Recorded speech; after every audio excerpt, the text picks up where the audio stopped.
When I reached home, Mom met me at the door. "Dinner will be late tonight, Richie," she reminded me.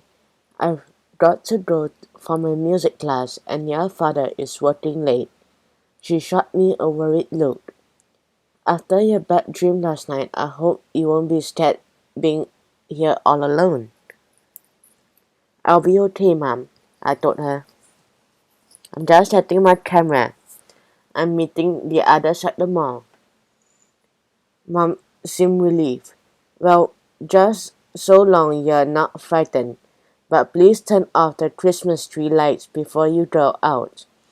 I don't want them overheating and causing a fire." "Yes, Mom," I thought, and the front door closed behind her. I sprinted to my room and changed out of my school clothes. Then I went in search of my digital camera and checked the battery.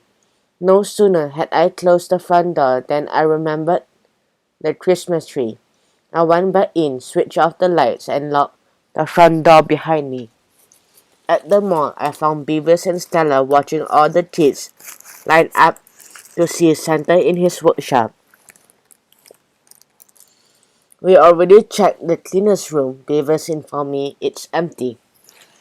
So we stood there, watched Santa talk to the kids, and we watched and watched and...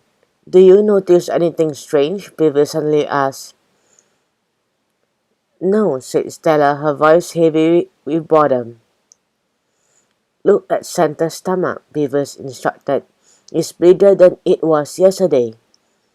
True enough, it did look very big, just like the fake Santa we'd seen the day before. I tried to look at Santa's bottom, sniggering when I remembered my poem, but I couldn't see it. He was sitting on it. "Beavis, all Santas are fat," Stella snorted. "Not that fat," Beavis snorted back. "And what about his hands? I mean, look at them. He's wearing white gloves, but underneath them in his hands look enormous." "You're imagining things," Stella said tersely. "Well, I think we should check him out," Beavis said. Stella looked startled. "How?" "We'll stand in the queue," Beavis said, his eyes gleaming with his great idea. "And when it's our turn to talk to him, we can get really close look at him."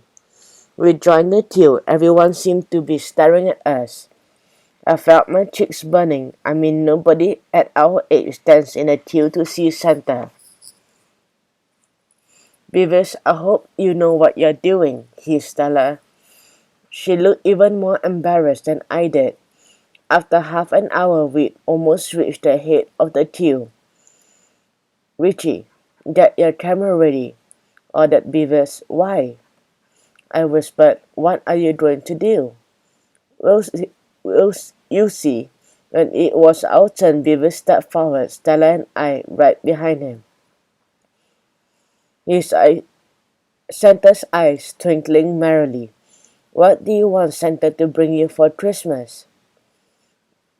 "The truth," said Beavis. When Santa looked confused, Beavis stuck out his hand. "Santa, can I shake hands with you while my friends take a photo?" "Of course you can." Santa gave his jolly laugh and held out his hand. The next moment, Beavis grabbed it and started pulling off Santa's glove. "What are you doing, boy?" gasped Santa, his eyes no longer merry but wide with shock, as Beavis almost dragged him off his throne. "I want to see your claws, Santa," Beavis now struggling with Santa's hand. Behind me, I could hear young kids screaming at the sight of someone attacking Santa Claus. Then I heard footsteps running towards us and security guards yelling at the top of their voice. And then it happened. With a sudden snap, Santa's glove came off and we stared in horror at the normal human hand.